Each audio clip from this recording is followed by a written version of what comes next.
боби 24 дар деҳаи лақайнишин нисбати ду қаҳрамони филолимо суханони нек мегуфтанд ва ҳама дӯсташон медоштанд. Ҳардуро одамони оддӣ не, серангез меномиданд. бахусус ёдгор миёни занон обрӯи нуфузи калонӣ пайдо карда буд. аз чӯб одам месозад мегуфтанд. дар ҳаққи ёдгор табақу косаву қошуқҳои тарошидааш ончунон ҳамвору шаффофанд, ки гӯё ба забон лесида бошӣ.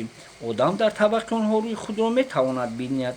дар як муддати кӯтоҳ ҳамаамонро соҳиби чарха намуд ва чарха ресмон-ресиро ёд дода аз орчуқу чалак халосамон кард, мегуфтанд занон дар ситоиши ёдгор. маҳсули корамон ҳам зиёд шудааст.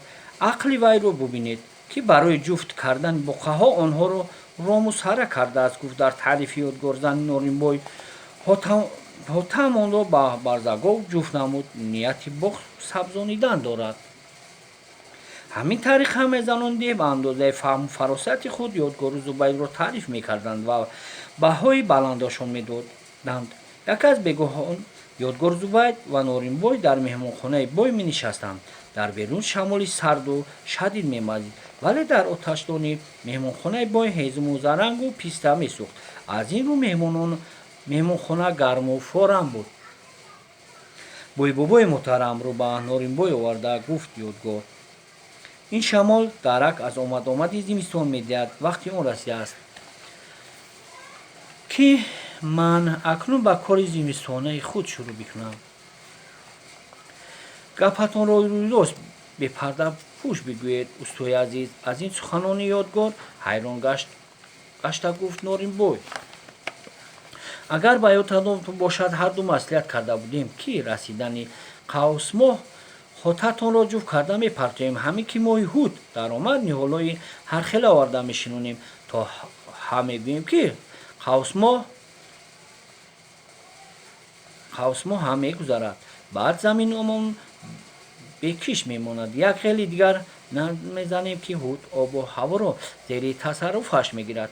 чашм намекушоем, ки наврӯз медорад. хотаамон бениҳол мемонад. хайр, ба фикри ту чӣ кор мекунем? пурсид бой. ҳарду буқа сарават ҷуфтиву ҷувозӣ шуданд. бой бобо: агар юғу испор бошад, аз пагоҳ ман ба ҷуфти замин сар карданиям.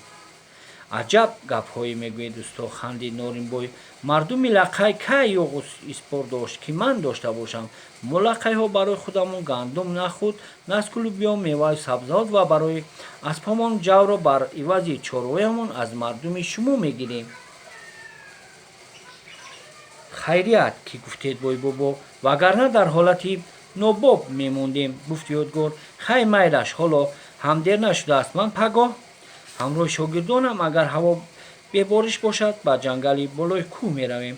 агар худованд мададгорамон шаваду ягон заранги испорвору юғвор ёбем, дар ҳамон ҷо тарошида ба испор тир ва юғак гузаронида гирифта меорам. хеле хуб аст. мамнун шуд бой. лекин андак бо забони гирифта изҳор кард ёдгор: агар густохиш ҳам шавад, аз бозори кӯлоб як оҳани ҷуфт харида меовардед.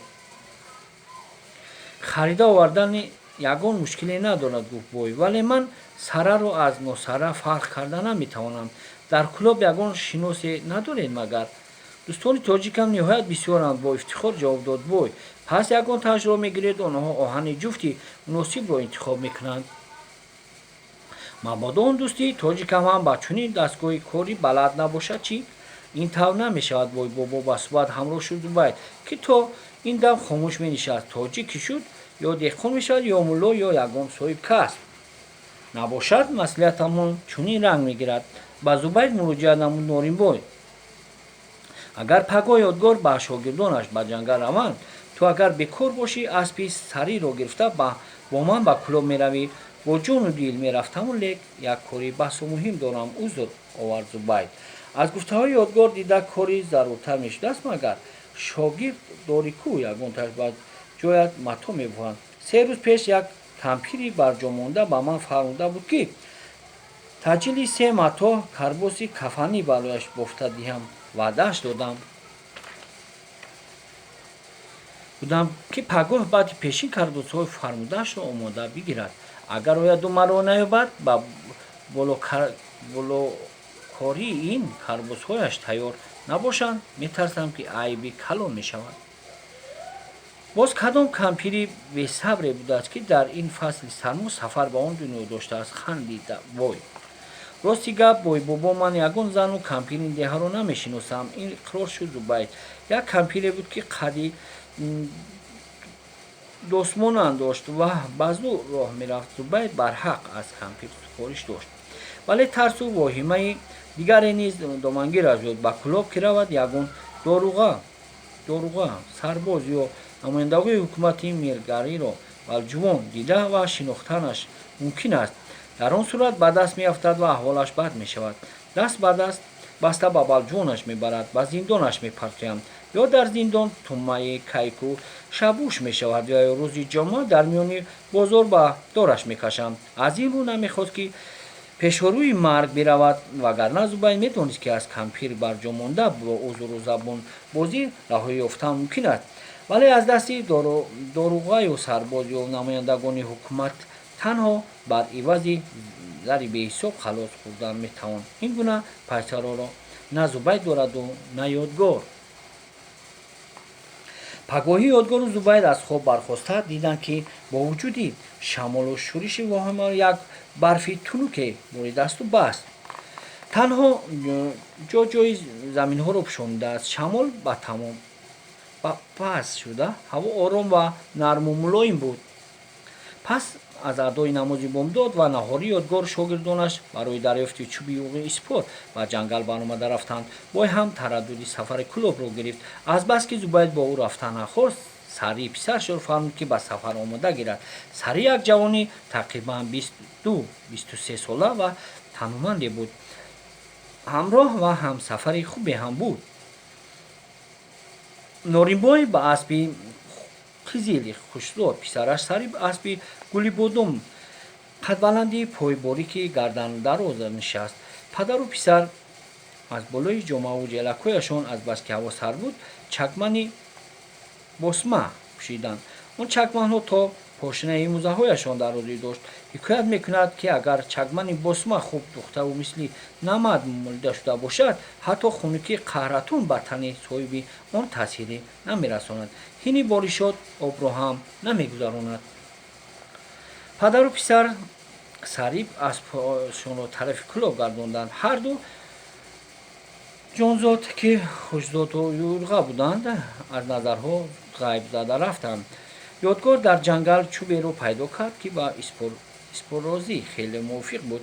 ӯ ба шогирдонаш фармуд, ки аз ҷои нишондодаш бибуранд.